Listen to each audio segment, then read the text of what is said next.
Hey Strike Squad, let's talk. Trainer tip of the day here is gonna be all about targets. So when we're doing strike, kickboxing, we need to have targets, a focal point for our punches and kicks, somewhere to look at, someone to yell at, some reason to fight. Targets are super important. Now the old way we used to do strike let us have several targets for our MMA combo. Well, as we've developed the format, we've changed a little bit. So if you haven't been through certification, it might be time for an update on that. So here's the basics of what you need to know.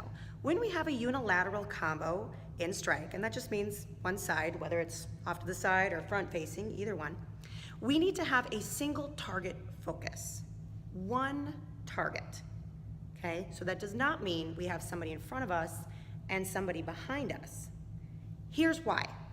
We have made strike to be a format that has morphed a little bit. It's not cardio kickboxing, it's different. It's MMA style based. So any of you that have watched UFC fights know that MMA fights are in an octagon, and there's only 2 fighters in the octagon. So that's the same principle we're using for our unilateral combos. You're only fighting one person. That being said, I frequently do see maybe a front kick to a back kick. Well, we've only got one target for these. So let's talk about that. Are you missing, your back kick? Is that something that you're missing? Well, I've got just the thing for you. So if you're missing your back kicks, there's no reason we can't have a back kick in strike, but let's be strategic about it. If you want to have a combo with a back kick, a unilateral combo, then just make the whole thing back focused. Here's a great example for you. We're going to start with our right-legged lead, and you're going to have your hands ready to go to fight. Now you've just come off of a bar drill, most likely. You're just going to take this elbow back, straight back. Make sure you coach that it's going straight back. They can even take a glance behind them. So here's the cue that you're going to use for this moment though. You're going to talk to them about their target. Where is the person they are fighting? Well, it's behind them. Make that very clear. You could even tell them why. Why is the person behind you? Well, they're sneaking up on you, right? You're in a back alleyway, and this guy's gonna come and take your purse. Get him right here, that's your target. So you're putting a target on the target, and drive the elbow right into that gullet spot right there. So we just hold them here until they understand the movement. They have a defensive hand in front, their hips are moving, they're staying grounded.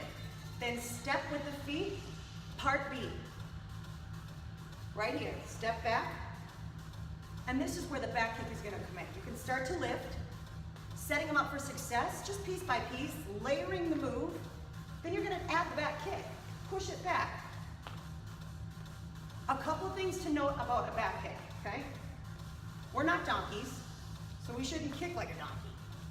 This has more power to it, and you can turn and take a look at the opponent that you're actually kicking.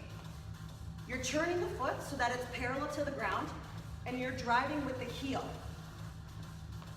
All right, once you've cued all of that, then you add in a front duck. Good. So now that we've done this, talk to them about what's happening, okay? They've gone to kick the opponent, but then the opponent is trying to get back at them, so they need to duck and get out of the way. This is where you can play with them. You can get out there and get them to understand that the opponent is trying to get at their head. So kick and a duck. Then we're gonna put this piece together. This is just A and B. You go elbow for 2, kick it and down. Now take your time and build that up, okay? Repeat and reduce. Do 4 of one, then 4 of the other. Then 2 of one, then 2 of the other, then 1 and 1 until you have it together. 2 elbows, back kick, duck, okay? Elbow, elbow, kick it, duck. Elbow, elbow, kick it, duck. Now, let's talk about one more thing. That's 8 counts. That's enough. We want to keep it simple in strike. But if you do have an advanced class, okay, you've been teaching this for a while, I have a 16 count option for you as well.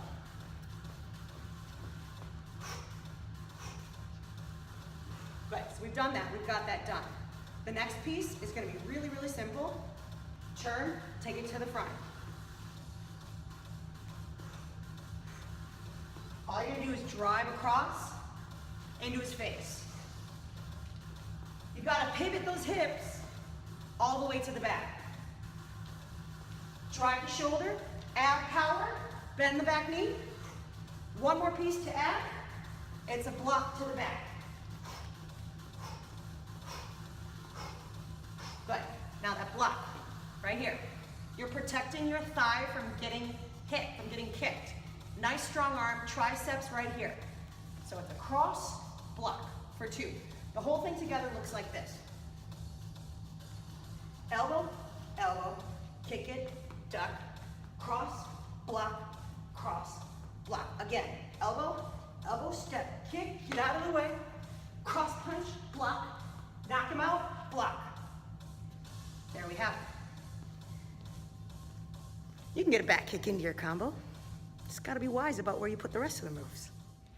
Well, let's finish up our tip here with just talking about how that could be confining, because I definitely hear that. Well, that's really confining, Erin. Can only go in one direction for this one. Well, this is where we give you guys a little bit more freedom with the bar moves. So we don't confine you to one target with the bar.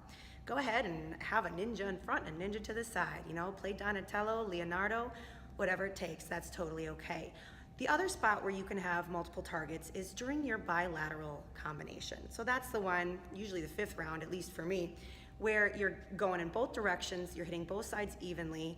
So go ahead and have a couple of targets during that section as well. I hope this was helpful and that you learned something new. If you have any questions, please do feel free to email me. My email address is estoney, STONEY, @lt.life. As always, go and kick ass, Strike Squad.